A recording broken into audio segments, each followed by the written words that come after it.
I was randomly walking around at night just because I wanted to feel like how white men in America be feeling.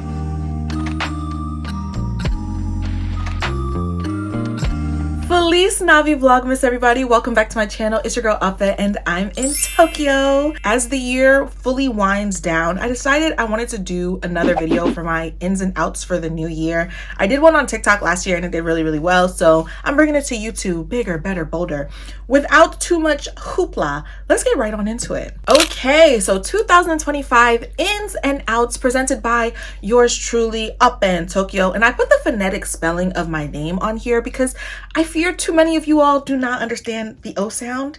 It's hard, don't worry. The O and the P sound are both quite hard because they're not O and P in English, they're O and P in Yoruba. So you're probably thinking, what is even the point of this? Because I want to remind the girls you cannot bring all of this baggage into the new year, okay? Erykah Badu already told us the bag lady misses her bus. I don't want y'all to miss the bus. This is also meant to serve as your annual reminder that you cannot take everything or everyone with you when you go. All right, now, very simple layout for today. We're going to start with the outs, move to the ins, and what kind of presentation would it be if I didn't make space for questions? Getting it started, 2025 outs. I'm so sorry. I know Lea Michele is a quite controversial figure, but this, chef's kiss. First thing that's out, being nice to men. And you know, I've been pondering this for quite some time. I can't think of a single situation where being nice to a man served me. You know, in my experience, men respond better when you're mean to them anyway. But like on the few occasions where I'm like, oh, I was nice to that guy and I guess he did let me walk away with my life.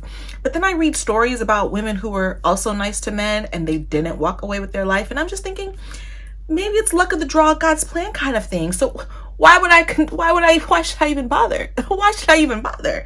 Being nice to men, that's out. Okay, arguing with internet strangers. You guys, I'm really bad at this, okay? This is arguably one of the hardest parts about trying to build an online platform.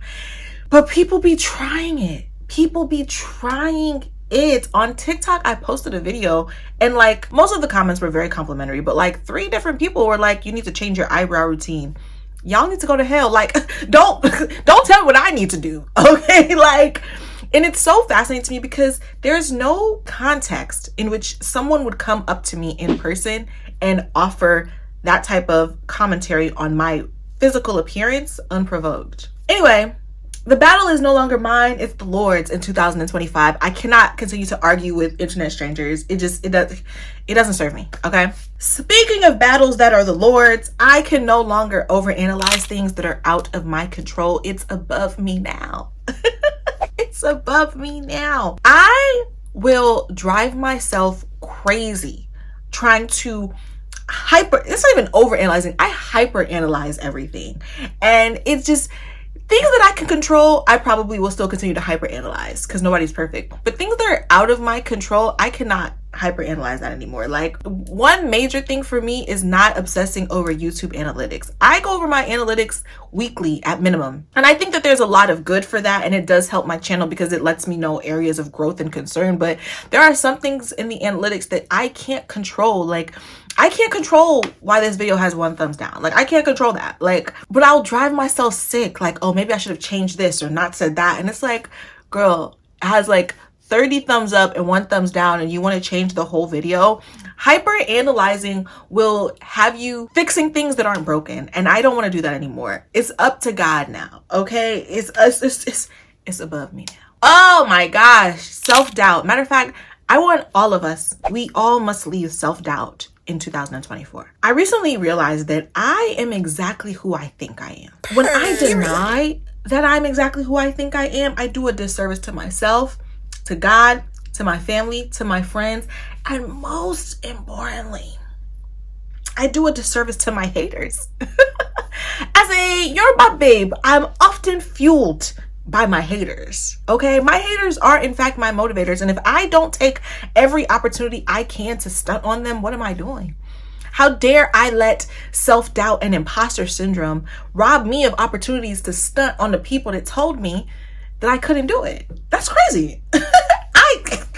Not only is that being left in 2024, I want it cremated. I don't even want it to have a chance to come back around in 2025 and beyond, okay? It's gone. Stressing out about the future. So this was really about like, just like with my move outside of America, coupled with the election results, you know, my plan was to just do Japan for maybe 1 or 2 years, maybe do like Colombia for a year and then like go back to America. Now I've made this joke on the channel a couple times. I kind of feel like I'm in fugitive status because I don't want to go back and be in America under Trump. And I've been stressing about that a lot lately. Like, what am I gonna do? Where am I gonna live? Like, should I be moving my money? Like, just stressing out about things that anything could happen. You know, I just saw the bit about the United Healthcare CEO. It seems like we're starting to give, you know, people the Abraham Lincoln treatment again back in America. Like, I feel like I should just wait it out and see what happens. The winds change at the drop of a dime. I shouldn't be stressing myself out about potential scenarios that may not even come to fruition. Do you know what I mean? Like, it's just not worth it. Also, on the United Healthcare CEO thing, this is not funny per se, but I just find it really interesting. I find it comical, humorous, that the day before he's assassinated, I think they had announced that they were no longer going to pay for like anesthesia for entire surgeries or something like that, which is incredibly heinous. And then he was assassinated, and then the next day they were like, they're rolling that back. Because listen, a little bit of fear goes a long way, and I'm sure those people were stressed that day that had surgeries coming up, but they shouldn't have stressed because God had a different plan. Anyway, stressing about the future, it's out. Okay, we're not doing that in 2025. Okay, this one, being kind to men, and I know what you're thinking, aw-peh, isn't that the first thing you said? No, it's not. It's not. I can tell you're not paying attention. I said I wasn't going to be nice to men. Now I'm saying I'm not going to be kind to men. I know what you're thinking, aw-peh, isn't that the same thing? No, it's not. It's not. Okay, let's get into it. Shout out to the caring techie for this visual, but there is a huge difference between being nice and being kind. Now, you can pause to look at all the individual differences that it has on there, but overall, being nice is rooted in a phoniness. Being kind is rooted in being genuine. And I'm just like, if I'm not going to be phony with them, why would I even be genuine with them? It just doesn't make sense to do either at this point. In 2025, a nigga can't even get a handshake out of me. In 2025, a nigga can't even get a hey, how are you? None of that, okay? Outside of like basic human decency and courtesy, I don't have nothing for these niggas. Zip zero, you feel me? It's over, okay? 2025 could be the make or break year for me regarding my misandry. I don't know. Let's see how it plays out. Oh my gosh, not celebrating all my wins. I am horrible about this. I gaslight myself so often, and I do it sometimes around achievements. They don't feel like a big enough deal for me. For example, no secret, this year I moved to Japan. It doesn't always feel like a big deal to me. And I remember saying that to somebody and they were looking at me like I had two heads. They said, you founded a job, you got a visa, you found an apartment, you learned the language, you did this, you did that, you did that. Do you think that anybody could do that? Like, do you think that that's just something people are just capable of doing and people just do every day? And for me, it's like, yeah. And she's like, no, some people don't even know where to start. This is a big deal. One phrase that I really want to add to my lexicon is, yes, you're right. This is a big deal. Whether I'm saying it to myself, whether I'm saying it to someone who's trying to affirm me, like, I want to be able to stand in that I am achieving things. And even if they feel small for me, a small achievement is still an achievement. And I don't want to be so wrapped up in like the next big thing or just like a bigger thing that I don't appreciate the thing that's in front of me. And it's not even about appreciation. It's just like, I don't really celebrate wins the way that I think that I should, and the way that I would celebrate them if someone else was doing them too. It's like something about me that I'm like, that's not that great that you did that. But if my friend told me that they had done that same thing, I'd be like, oh my gosh, you are the most brilliant woman in the world. Like, so yeah, this whole thing with me not celebrating all of my wins, so out for 2025. Which brings us to the 2025 ends. What are we gonna be doing more of in 2025? What can you all expect from me in 2025? Bring it in, bring it in, bring it in. First up, you can expect me to post more Instagram pictures on the grid. And really, that sounds very hyper specific, but I really just want to get back into like having fun, like just a more concerted effort to make things fun again. I don't want to be so wrapped up in like stuffy opinions and judgments that don't really matter, that I'm second guessing things that I know that I would enjoy. And so I think a small way that I can do that everybody can do that, is just like posting on the grid again. Letting a picture live for longer than 24 hours, whether it's a perfect picture or not, right? It's not everyday photo shoot, celebration, birthday that you can save for the grid. Some days, just a selfie from a random Tuesday where you thought you looked really cute. And also thank Amaya on TikTok, because she's making such a concerted effort to make Instagram fun again, and I love that for her, and I plan on joining her in that effort in 2025. Okay, girl, if you're posting on Instagram or planning to post on Instagram, these are some captions that you can use. These captions are a little bit more general, but I'm going to tell you what you can use them for, and you can use them as you wish. Okay, if you're posting a super cute picture of like your outfit is really eating, you could do outfit says hi. If you're posting a picture and you're wearing heels, do head over heels. Oh my gosh, that picture would also eat if you're taking one of those pictures where you're like holding the heel, like the bottom of your shoe. Yeah, okay, that's all I have for right now, but let me know if you want some more captions. You're gonna look great and your captions are gonna slip. What else is in for 2025? Spontaneous travel. So I talked about this in my vision board video, but I needed to go to a country in Asia and I needed to go to Australia in order to get those continents off of like my travel bucket list. And obviously I moved to a country in Asia, so that's gone. And so the last thing was Australia, except I don't really want to go to Australia. I have no desire to go to Australia other than to get it off my list, right? And so I kind of was dragging my feet on like planning it and preparing it. And when there were other vacation opportunities, I was like, well, I don't want to do that because I need to go to Australia first so I can knock this off my list. And it's like, and I just kind of made this big ordeal in my head. And because of that, I didn't go to Australia and I didn't do that much travel. I feel like in 2025, travel cannot be a big to-do. Sometimes just go to the next city over. Go to the next prefecture, go to the next state, pick up and go, weekend trip. It doesn't have to be a bunch of money. It doesn't have to be a whole affair. Just get out and see a part of the world that's new to you, wherever that may be. I trust that everybody watching this is intelligent. I see the comments. I know that you guys are intelligent people, so I'm not going to explain all the values of reading. I am going to just emphasize that this says leisure reading. Of course, there's value in reading nonfiction, right? Articles, academia. There is importance in reading all of those kinds of texts. However, not everyday self-help finance. Some days fiction, some days romance, some days mystery. Like, there's such a value in reading about the perspective of characters that are different from you. You all know this. I'm currently in my Twilight era, not vampires, werewolves, and I keep reading the wolf shifter stories. And in reading about how so many people handle these situations that they're in as wolf shifters, I constantly ask myself, if I was in this situation, how would I handle it? Being able to ask yourself questions like these is an important part of self-growth and self-character development. So yeah, let's get into leisure reading. Let's get into fantasy. Let's get into reading about things and people we could never interact with in real life, but can engage with them on the page. Okay, you guys, hear me out. Hear me out. Trying things for the first time. Now, I know that he's got a weird case and he shouldn't be around, but when Drake said, "When is the last time you did something for the first time?" I fear he reached Plato levels. I fear he was tussling with Socrates when he posed that question. Because when is the last time you did something for the first time? And it's not always about like crafts or hobbies.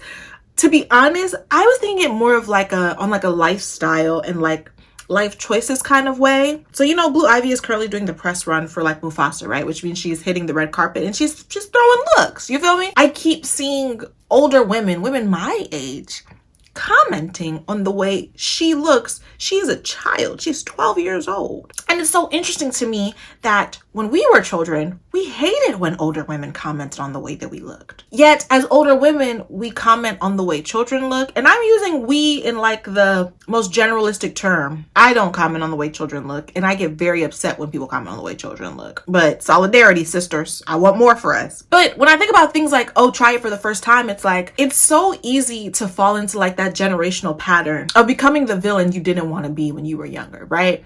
Well, that's how my mama did it, and that's how her mama did it, and that's how her mama's mama did it. Okay, but how about you do something different? Like, have you considered making a different choice this time? Because you can. Have you considered that just because this is how everybody else has handled this same crossroads when they've gotten to it in your family, that you still have the option to take a different path when you get to that crossroads? Like, let's try new things. Let's expand our minds. Let's in times where we used to talk, maybe let's try shutting up. Like let's just try new things for the very first time and see how it plays out for us, okay? And that is a journey that I am on. I feel like I do my part to break a lot of generational curses for my family, and a lot of that is just rooted in trying a different way of life, trying a new thing for the very first time. And so yeah, more of that, way more of that in 2025. Oh my gosh, I'm literally just a girl. And as a girl, I love a good solo date, okay? I think I've been so wrapped up in just like exploring Tokyo and settling into Tokyo and making friends that I haven't really prioritized being intentional about spending time with myself via a solo date. And I used to go really hard about explaining the difference between alone time and a solo date to people, because I think that there's value in understanding the two and prioritizing the time for a solo date. As a woman, I feel like solo dates have really helped me figure out what I would accept from other people. I don't take myself on a solo date to go get coffee, and I wouldn't accept that from another person, right? Like, I don't Netflix and chill for a solo date, and I wouldn't accept that from another person. When I go on solo dates, I do it with the intention of discovering new things about myself. What do I like? What didn't I like? I'm very intentional about the choices that I make when I'm on a solo date, because the same way if I was on a date with a man, I would be using that time to learn him, notice any small mannerisms, ask questions, answer his questions, right? I try to do the same thing with myself. Notice what mannerisms do I have when I'm out and about that I may have not noticed before. I ask myself questions. I didn't like that dish, but what about that dish didn't I like? You'll learn so much about yourself when you stop and really ask yourself questions like that when you're out. Or I really like that dish. What about that dish did I like? Doing that was when I learned that I like smoky flavor, but not charcoal flavor, which is very different, especially if you're at like a barbecue place, right? It's a very thin line, right? But because I went to a place and I had to really ask myself, and I was intentional about really getting to the bottom of why I didn't like something, I discovered that about myself. And now I can verbalize it when I go to another restaurant and avoid any unhappiness. Like, there is so much value in solo dates and just being intentional about learning something new about yourself, something that you know on like a subconscious level, but need to bring to the forefront in order for it to be useful in how you live every day. So yeah, solo dates with immediate urgency. I need to be going on at least 2 a month at the minimum. Okay, in for 2025, writing sprints and random bouts of creativity. So for those of you who don't know, I always refer to myself as a writer by trade because that is what I went to school for. And I really want to get back into writing. I have a couple of like novel ideas that I've been like kind of throwing around in my head. And I just want to like get back to a place where I could just randomly pick up pen and paper and just jot stories down, jot poems down. There's so much science and so much research that says having extracurricular outlets that are rooted in like the arts is so beneficial for quality of life. I really want to get into just random creative outlets, whether it's writing, whether it's arts and crafts, whether it's musical. Whether I'm good at it or not isn't really the point for me this upcoming year. I just want to get into it. I just want to find a new way to express myself. So that's super in. Oh my gosh. Okay. This one was really funny for me when I was putting this together because I walk so much in Tokyo, but I walk as like a mode of transportation, not as its own activity. And I want to walk as its own activity. I don't care if it's a hot girl walk, prayer walk, nature walk, crip walk. Like, I just want to walk, okay? And I think the great thing about walking around, especially in like your community, is you notice things that you would never notice. In Japan, there's like, everybody goes to the convenience store, right? The kombini, everybody loves it. And so there's like 7-Eleven, Lawson's, and my personal favorite, you already know, Family Mart. I am the family in Family Mart. But one night, I was randomly walking around at night just because I wanted to feel like how white men in America be feeling. So I just doing a walk at night. And I came across, I think it's called like the Daily Tzatziki, but that seems Greek. It's like I'll put the name on I'll put the name somewhere in this video. But it's like a very small, lesser known convenience store that people don't really go to. It's almost like a Wawa back in America. But they have fresh bread. At least the one by me has fresh bread. Like you can smell the bread rising in the back. It's It's amazing. And I never would have found that had I not just been randomly walking around. Like, there's just so much value in walking. It's great for cardio, you know.